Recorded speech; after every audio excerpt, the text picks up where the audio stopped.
Thanks for listening to There we 22 go. Hours. It's been 10 years since the crime, and we've never heard from either of the Savopoulos' surviving daughters. And I'm happy that Abigail Savopoulos is joining me now on Zoom from Arizona, where she lives with her family.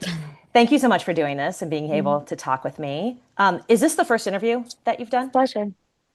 Yes, it is. And I appreciate you giving me the honor of speaking to you. And there's so much to go over because I know 10 years is a long time. Not only do we want to talk about your family and the good things, but Mhm. also eventually throughout this conversation, we'll talk a little bit about the trial, how you felt about everything, where you are Yeah. now, all that. So let's talk about your life now because there's so many happy things. Yeah. Tell me about your kids and your new husband. Oh my gosh. Okay. So I have a beautiful daughter. Her name's Amalia, and she's 5, and she is an absolute joy. And I have a little son. His name is Sava, and I named him after my father. And he is such a little bundle of love. And I'm actually pregnant right now. So I have Congratulations. another one on the way. Oh my gosh, hands Thank you. full. And you just got married. I know. Yes, I did. I am married to Nick. He is amazing. He is the most supportive, loving, kind, thoughtful man I've ever met. And I am blessed. That's amazing. And you guys met Yeah. a long time ago, right? I was seeing that on your stories. You met Yeah. like when you were younger, Yeah. We both went to SMU. and that's where you met. Yeah. And then you And reconnected somehow. so we met at SMU, and yeah, we reconnected, and it's just been amazing ever since. And the kids love him just as much as I do. That's awesome. Well, I'm so happy for you. Yeah. And naming your son Sava, was that sort of a no-brainer, or was it difficult at all? Or tell me about that choice. So it's a family name, and the middle and first name obviously switch. So, as you know, my father's name Sava Philip, and my brother Philip Sava, and I wanted to continue that tradition. I thought it would be beautiful, and I didn't think it should end just because of the tragedy that happened to them. I thought that it was the second I knew I was pregnant with the boy, I knew that's what I was going to name him.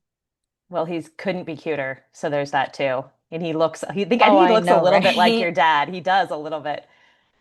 He looks like a mix between my dad and my brother. That must be so beautiful Yeah, for you to see every day. it is. And he is a bundle of joy, and he laughs the same way my father laughed. And when he's very mad, he makes the same like upset face my brother used to make when he was mad. And I'm like, don't do that. It's probably Philip being like, hey, hey, hey, like giving you a little God wink. Yeah. Like, this is, I'm gonna kind And of, he is obsessed with cars the same way my brother was. And oh my God. so that from the womb, just his first word was vroom vroom. And what he was requesting to go for rides in the car. And to this day, anything with an axle or a wheel, he's obsessed with. He loves the movie cars. He has his little Hot Wheels cars, and he's just obsessed with them. That's so And funny. That's he so cute. sees any sort of car, and he's like, "Wow, yeah." I love it. So It's adorable. it's so And it's cute. funny how like something that you wouldn't even think would be genetic, like a love for cars Right. would and racing um came out in him the same way my brother had that passion. Just right away. Um, Just right away. it's wild. On social media, you have It this huge, is. huge following, posting about your family and your Yeah. travels, but you also touch on the subjects, I mean, harder subjects Hmm. like domestic violence and grief. And tell me why you Yeah. chose to be more open about those topics. So I touch a lot on grief, DV, fertility. I There are things that I struggle with. They're things that I've been through. And I think it's very important to create an open narrative. And because there's nothing that makes you feel more alone than grief, at least I've found. Hmm. And sometimes you feel like you're the only one in the world that feels that way. And as soon as I started posting about it, I realized that I'm not, and I'm not alone. And all these other people were, it just helped develop such an amazing community of people who want to support each other through the bad times and lift each other up in the good times. And it is incredible the type of community that has come out of the woodwork that I've built, and how strong everyone is, and how much, despite everyone have gone through different things and having different experiences, having that common ground of grief, especially, and loss has been, it has fostered a community that I wouldn't trade for the world. I love it. And it's amazing because it helps you feel less alone in You're something that, helping others, they're helping yeah, you. It's like an exchange, it's not just one-sided. exactly. Yeah. Oh yeah. And I'll post about something that like I'm feeling alone in, or like, or something that I'm currently struggling with, or something that made me feel emotional or sad. Hmm. And all of a sudden, all these other people will be like, "Oh my gosh, I've dealt with this too." Or, "Oh my gosh, like since my brother died, I've also felt this way." Hmm. And it has opened the doors for so many narratives and so many connections that I wouldn't have otherwise made. And now I have friends who have also lost parents at a very young age, which it there's not exactly like a how to lose your parents at a young age for dummies book out there. Um, Well, and right. I mean, so and people, I it's mean, you're not used to nice. experiencing loss when you're young. I mean, that's not something you should have to experience, in my opinion.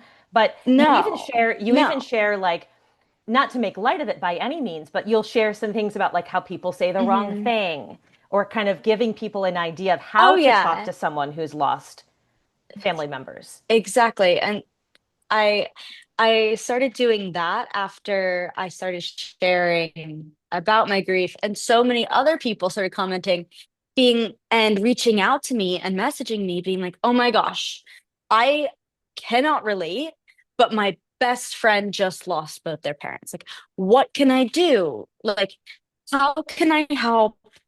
Like, I don't want to be one of those people that's just like, "I'm here if you need me," and then fall Hmm. out of touch. Like, what can I do that stood out? Like, for me, something that's really special that someone did is, with the whirlwind of everything and losing everything, I had nothing to wear to the funeral. And I didn't exactly want to go shopping for black dresses. And so one of my mother's friends went to the mall and bought like a bunch of black dresses, and we just tried them on at home and we picked from home. And it, first of all, no one wants to be trying on dresses in terrible lighting while already going through so much. Like, Right. it's already not a great experience. And so just that thoughtfulness behind that, that is something I've recommended to everyone who's reached out and messaged me, being like, go and Hmm. either FaceTime them from the mall, pick up a couple things, like figure out whether it's a suit or a dress, like help them get the things they need for the wedding, or for, sorry, I just planned a wedding, for the funeral, Right. um, and help them, Just like, make it and show up easy. to their house with it and make it easy for them. Right. Like, no one wants to be going shopping for the dress they wear to a funeral. That's like really good advice. And parenting without your Yeah, parents, you kind of touched on this, but it obviously must be challenging yeah. to say the least. And who do you rely on for help when you need it? Are you turning to family members? Are you turning to this community? And is it part of the reason you chose to put your I've story out there, to kind of to be that resource to Yeah. others? So obviously, parenting without parents is hard. It really truly is. And there are moments where I there are moments where like I will be like, "Oh my gosh, I wish my mom was here so I could call her and ask like, what do I do?"